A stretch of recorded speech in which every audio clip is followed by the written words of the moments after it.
This is CBN NewsWatch. It is Friday, April 12th. Thank you so much for joining us for this edition of CBN NewsWatch. I'm Ephraim Graham. An early spring snowstorm is bringing hardship to millions of Americans today, wreaking havoc on parts of the Midwest hit by a similar snowstorm just 1 month ago. It brought up to 30 inches of snow to parts of the Midwest, 70-mile-an-hour winds, and travel chaos from Colorado to Texas, Wisconsin, Nebraska, and Minnesota, as well as the Dakotas. That's the same region of the country that was hit by a bomb cyclone 1 month ago. Nebraskans have yet to recover from that storm, which caused their worst flood in recorded history. One Nebraska farmer urged his overburdened and stressed out neighbors to seek out a pastor or friend for help. Whether it's our faith communities or whatever, we just need to, we're all in this together and we'll get through it together. Now, Gary Lane is following this story for us. What crazy weather. Now, first of all, it's called a bomb cyclone. Yes. People are wondering, what on earth is that? Well, I'm not a meteorologist, but my understanding of a bomb cyclone is an area of intense low pressure where cold air and warm air mix, and then you have cyclonic winds, and it's almost like hurricane force winds. I guess at times you can have hurricane force winds. We did with this one up to 70 miles per hour, and major amounts of snowfall. In parts of South Dakota, they ended up with 30 inches of snow in mid-April. I tell you, a lot of digging out to do. Yeah. What is the impact on Americans in the Midwest? Well, as you said, digging out. I mean, imagine that. It was just 65 degrees in parts of Minnesota just the other day, and then today they're dealing with all this snow. But there are power outages. Ephraim, I just checked earlier this morning, looking at the online to see how many people were without power, and the power companies report in Minnesota still about 14,000 people without power, and then also in South Dakota probably around 9,000 people still without power. That's tough when it's cold. Indeed, it is tough. We saw the farmer Brad Wilkins. Tell us more about him. How is he handling it? Yes. You know, he's got a good attitude, and he said, look, we just had a major flood, a historic flood in Nebraska just 1 month ago at this time. We haven't recovered from that, now this with this snowstorm. But he's busy at work. He has a feed and grain store. He's supplying grain for cattle farmers. They have to feed the cattle. They have to milk the cattle. They're out there working 18-hour days, and it's very rough. Also, people trying to travel. With flights canceled, 500 accidents in Minnesota alone on the highways. Unreal. Thank you so much, Gary. Appreciate it. Israel's first attempt to land a spacecraft on the moon failed. The space probe reportedly experienced an engine failure just short of landing on the moon's surface. Our Chris Mitchell has this story.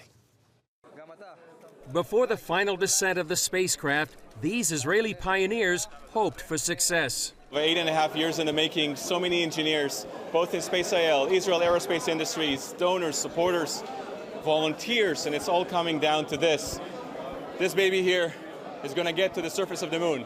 The only question is, in how many pieces? Space IL's major donor, Morris Khan, explained the name of the spacecraft. Bereshit is the first word in our Bible. It is in the beginning. And I think that for us, this is the beginning. And for Space IL and for the Israel aircraft industry, this is the beginning. We have lost communication with the spacecraft. But on the verge of history, Israel's spacecraft, Bereshit, fell just short. It seems that the failure in our inertial measurement unit caused a chain of events in the spacecraft avionics, which cut off the engines and caused us to lose the mission. The attempted moon landing began as a dream by 3 Israeli engineers 8.5 years ago. Despite the failure, it still represents the epitome of Israel as the startup nation. It's a story that shows a lot about Israel. How 3 young engineers sitting in a bar can, just pull an entire country after them and make this a reality. They want to inspire the next generation. We've met more than 1 million kids in Israel and around the world and gave them the message that, science and technology can be fun, can be cool. Israel became only the 7th nation to put a spacecraft in lunar orbit and the first privately funded mission to the moon. For a small country like Israel, for a small, even smaller company or association like Space IL, it's a huge achievement. But my message is for the kids. This is hard. It is rocket science. Science and engineering is difficult. It doesn't always work the first time. But you have to pick yourself up and try again. Israel's Prime Minister Benjamin Netanyahu encouraged the space team to go on. If at first you don't succeed, you try again.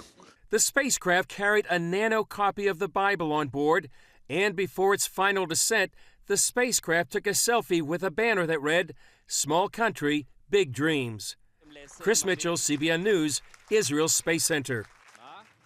And our Chris Mitchell joins us now with more on this story. Chris, it was certainly heartbreaking to see this end to this event, especially for the scientists. We heard Benjamin Netanyahu tell them to try again. So do you think they will? I do think they will, Ephraim. Not only Benjamin Netanyahu said that, the co-chair of the founder of the Space IL said about the same thing. I think there was certainly a stunning moment there when the mission failed for everybody that when we were there, and yet I think almost immediately there was a sense that we've got to do this again. We just can't come so close. Believe it or not, they went 400,000 kilometers. That's about 320,000 miles, and they fell just about 6 miles short, believe it or not. We had an opportunity to talk with those founders, and it really was the epitome of the startup nation. 8.5 years ago, these three guys sat around in a bar deciding, actually, first of all, they were going to enter the Google contest to put a spacecraft on the moon. They ran out of time for that, but they had so many people come together and make this effort. It really is just the epitome of this kind of startup nation mentality here in Israel. I think they're going to try again. I actually think they're going to make it. All right, I agree with you there. It's exciting to watch all of this unfold. Another big story, though, this week, Prime Minister Benjamin Netanyahu's historic win of a 5th term, set to become the nation's longest-serving leader. How are things following the election? Well, right now, the sort of formality that goes on, Ephraim, after an election like that, the president of Israel, the power shifts to him. Right now, he has meetings, consultations with all the political parties that have qualified to get into the Knesset. He's going to ask them, each of them, who they want to lead and try to form the next coalition government. It's a bit of a formality, Ephraim, because right now, publicly, almost all the right-leaning parties have said they want Benjamin Netanyahu and the Likud party to form the next coalition. They have the numbers. It looks about 65 to 55, so they'll have over the 61 majority you have to form a coalition government. So that'll be happening right now. But pretty much almost everybody is certain Benjamin Netanyahu will be the next prime minister of Israel. We know that the Prime Minister and President Donald Trump have a close relationship. What do you think this win means for Israeli-U.S. relations? Well, continuation of a very strong relationship, perhaps the strongest in Israel's and the United States history. President Trump really has a series of decisions to go ahead and support Israel by moving the U.S. Embassy from Tel Aviv to Jerusalem, by recognizing Israel's sovereignty over the Golan Heights. I think that that relationship's going to go as strong or even stronger. And the next big thing we're looking for is the unveiling of the U.S. peace plan, perhaps sometime in June. Watching for that. You've had a busy week indeed. So what's coming up on Jerusalem Dateline today? Well, on Jerusalem Dateline, we're going to have a recap of the election story. We'll have a roundtable with CBN News senior editor John Wagi, who's here in Israel with us right now, and CBN Middle East correspondent Julie Stahl. We'll be talking about what this means for the region, the world, and for the United States as well. We'll also have an interview with Yael Eckstein. She's the daughter of Yechiel Eckstein, the founder of the International Fellowship of Christians and Jews. We have an in-depth interview with her after the passing of her father. A story about Christian women that are joining and together standing with Israel. And we're also going to have a story on the Temple Mount, some of the pictures of the last 200 years. I think it's going to be an excellent show later on the CBN News Channel. All right, and packed-filled show there, too. Thank you so much, Chris, our Middle East Bureau Chief. Appreciate your time. Want to remind you that you can catch Jerusalem Dateline this evening at 9:30. That's Eastern on the CBN News Channel. Abortions will be banned in Ohio after an unborn baby's heartbeat is detected. Governor Mike DeWine signed the fetal heartbeat bill into law Thursday.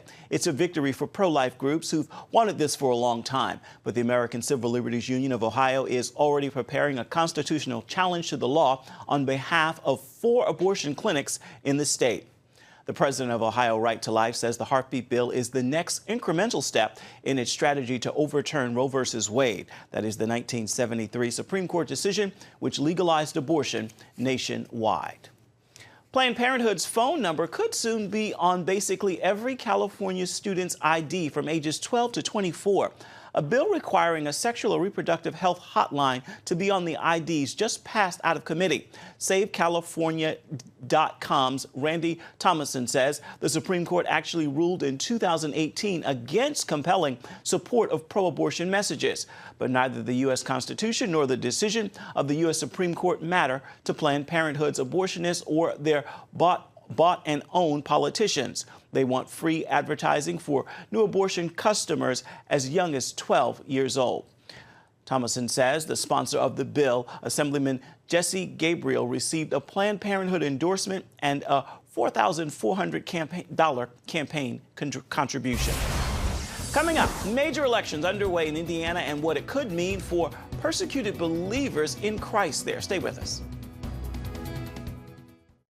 CBN presents The I Wills of God, your path to overcoming fear and anxiety. We're going to talk about some of the incredible promises God has made to His children. In Pat Robertson's newest teaching, you'll discover the I Wills of God. I will rescue him, protect him, answer him, be with him in trouble, deliver him, honor him, satisfy him with long life, show him my salvation, and see amazing stories of God's promises in action. What I felt was loved and treasured. God spared my life twice in 3 days. The good Lord had given me a second chance. Break free from stress and despair. The Lord doesn't want you to live in fear, but to know the rewards given to those who love God. Call 1-800-700-7000 or visit CBN.com. The I Wills of God, your path to overcoming fear and anxiety. Remember for a moment what it was like to be a child. You believed every story you were told. You saw a world full of endless possibilities. What stories will the world's orphaned and at-risk children believe? We believe the Bible tells the only story truly worth believing. We believe that every child should have the opportunity to dream, the chance to take challenges and turn them into possibilities, the chance to stand on the promises of God, to recognize their place in the greatest story ever told. They have their whole lives ahead of them. Theirs is a world of endless possibilities. They are looking for a story to believe. We will tell them that story. Will you join us?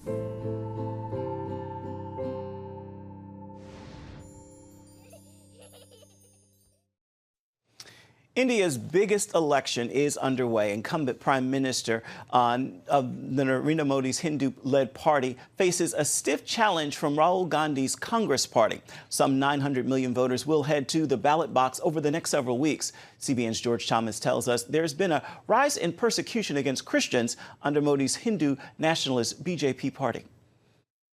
Back in 2014, India was ranked number 28 on the World Watch list. Today, it ranks number 10, and the persecution that they are experiencing is intense, from the burning of Bibles to the arresting of pastors getting beaten up, churches being destroyed.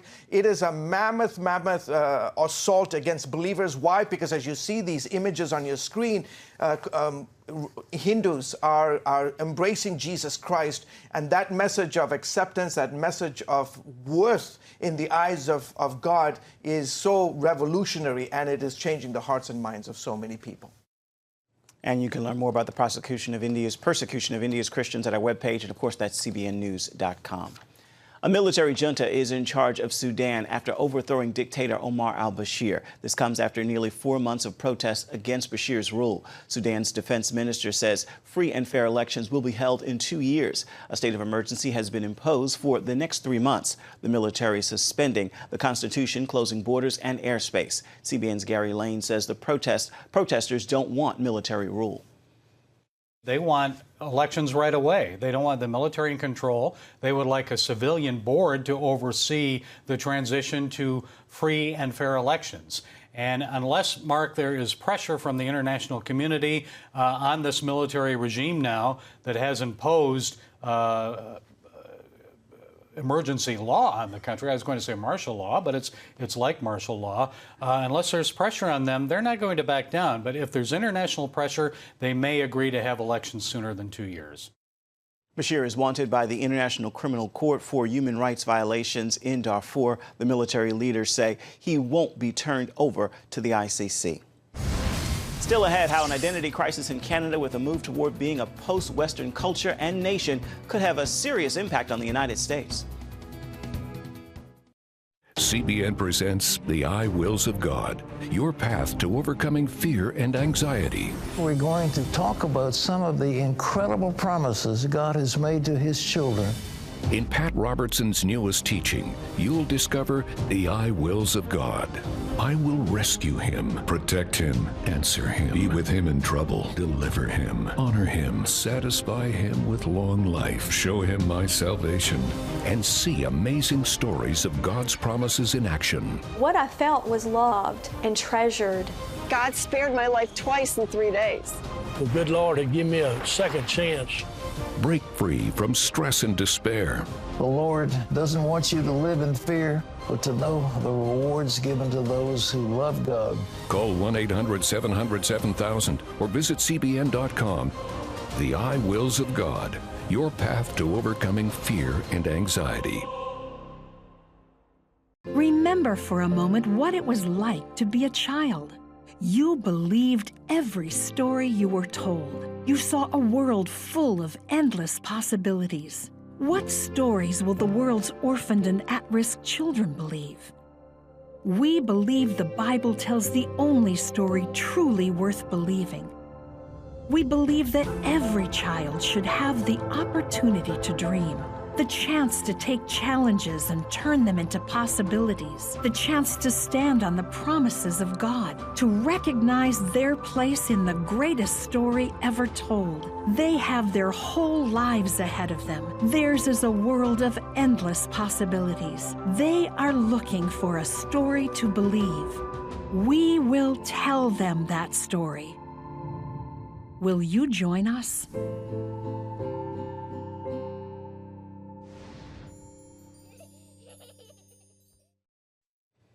Our neighbor nation to the north is having an identity crisis. Canada has embarked on a radical national experiment with profound changes that could lead down a dangerous road. Dale Hurd has the story.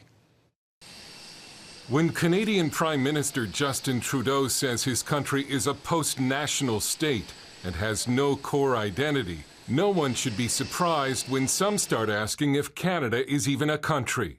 But the identity crisis facing Canada is not only multifaceted, it's serious and could one day have a direct impact on the United States. Canada is in the midst of, as one writer put it, a civilizational experiment that's transforming a Western nation into a post-Western nation. And this revolution is centered around the cult of diversity. Your Canada. Here's one version of Justin Trudeau's post-national, post-Western Canada, transformed by diversity. Oh, Canada, you stand for everybody. The question is not whether Canada should welcome immigrants.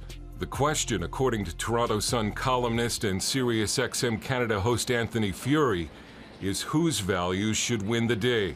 In Canada right now, it's labeled bizarrely xenophobic and anti-immigrant, and they throw around terms like racism to no end. If you simply say, I'd like us all to integrate here and live together in a compatible way. Throughout their histories, both Canada and America have welcomed immigrants of all backgrounds. But Canada, rather than being a melting pot like the U.S., has said that it is a mosaic of many cultures. The problem begins when the Canadian mosaic includes more and more radical Islamists who favor undemocratic values under Sharia law. Prime Minister Trudeau welcomed almost 50,000 refugees from the Middle East in 2016 alone, and has even welcomed returning ISIS fighters, saying in an interview that they could be a powerful voice. And a lot of people, probably the silent majority, are saying, I'm unhappy with this, including new immigrants who came to Canada, whether it's a year ago or a decade or 3 decades ago, who say, no, I came to Canada for a reason, because I wanted Canadian values and I was escaping values in other countries. One immigrant who would like more Canadian values is pro-Western Muslim Tahir Gora, founder of Tag TV in Toronto, a network with a large international audience. He's also a co-author of Submission, The Danger of Political Islam to Canada, with a warning to America. I moved to this beautiful country because of its Canadian culture. People like me escaped Pakistan or Middle East or the Muslim world, came to Canada, and some went to United States with the hope that they will be left alone by those radical Islamists. But now we see those Islamists roaming around in this part of the world. Tariq Fatah is a journalist, writer, and founder of the Muslim Canadian Congress. An immigrant from Pakistan and a proud Canadian, Fatah says the Canadian left, which in his words is sinking in white guilt, now accepts and even celebrates undemocratic radical Islamic beliefs and practices. He likens it to a circus. It considers radical Islam as a phenomena that needs to be embraced because it is so curious. So we as Muslims are considered as circus animals. We need to perform in a way. And the white left liberal feminist class would sit in ringside seats and say, how lovely. Just look at that monkey jump up and down. Or that elephant stood up on his 2 feet. Honey, did you see that? Oh, it's breathtaking.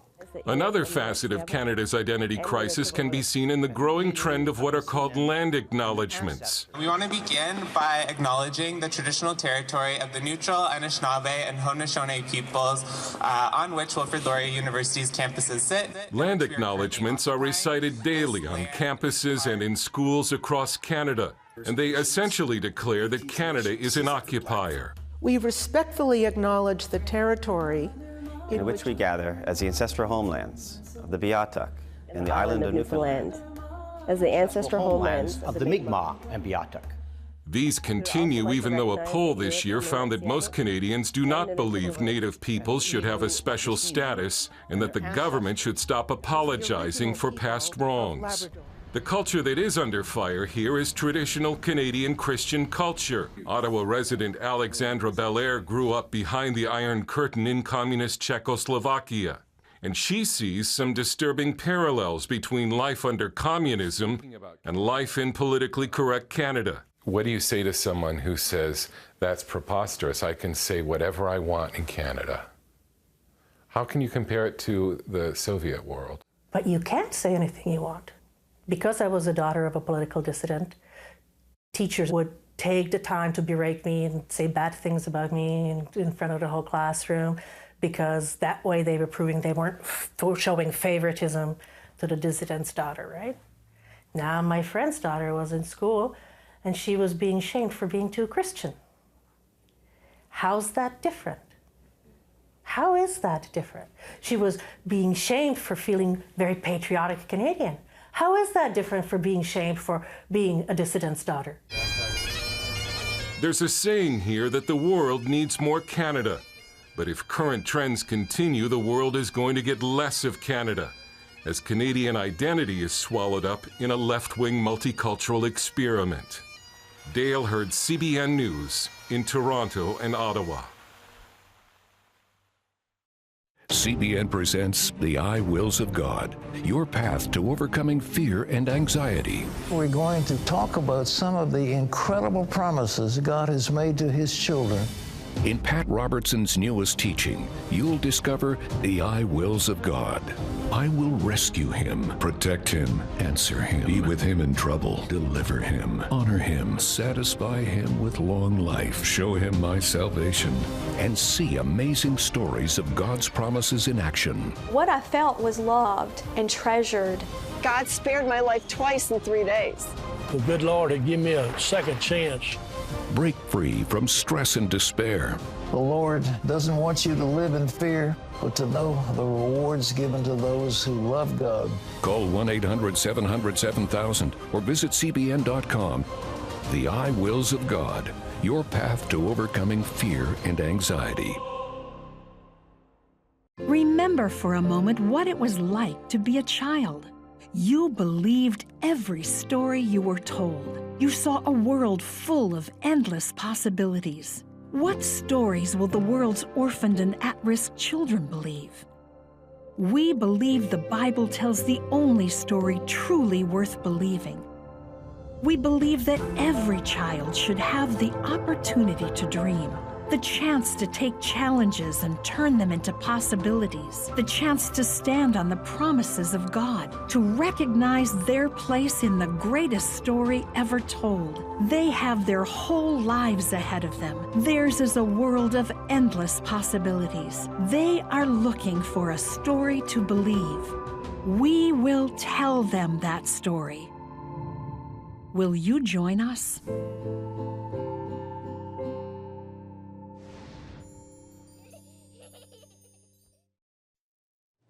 The Best of Enemies highlights a volatile moment in modern civil rights history. Plugged In measures the family friendliness of the film.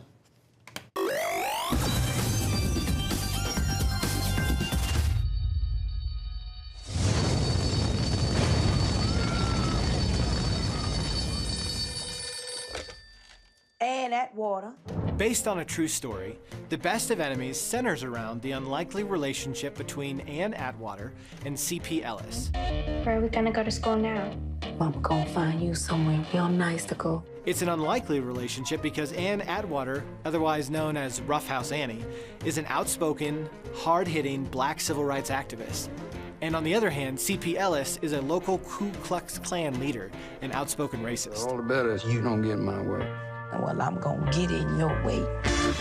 The two find themselves reluctantly co-chairing a community summit, battling over the desegregation of schools in Durham, North Carolina, during the racially charged summer of 1971. Finding common ground is seemingly impossible, but the two must try if anything positive is ever going to happen. Same God made you, made me. And the events that unfold from there will either change the lives of Atwater and Ellis or burn the whole city down. You didn't have to do that. This film is a well-acted, winsome, and effective story about race and reconciliation. It suggests that it's frighteningly easy to hate a group of people, but that it's harder to hate a person, especially once you understand what makes that person tick. That doesn't mean that this film is fault-free.